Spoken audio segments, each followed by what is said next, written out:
అసలు పరలోకానికి నీకు సంబంధం ఏంటి? పరలోకంలో ఉన్న దేవునికి నీకు సంబంధం ఏంటి?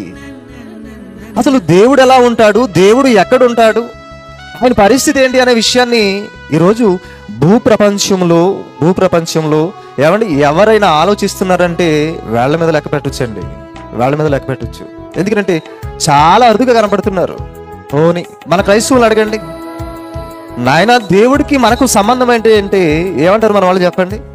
ఏమండి ఆయన దేవుడు అండి, మనము మనుషులం అండి, మనకు అవసరమైనవన్నీ కూడా ఇచ్చేవాడు కనుక మనకు దేవుడు అయ్యాడండి.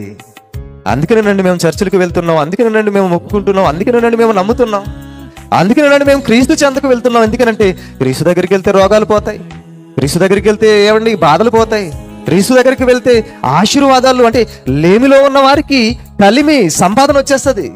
అందుకనే కదండి మేము వెళ్తున్నాం, అదే కదండి దేవుడు అంటే అని ఈ రీతిగా చెప్పేవారే తప్ప దేవునికి మనకును ఉన్న సంబంధం ఏంటో ఆలోచించేవారు ఎవరు చెప్పండి?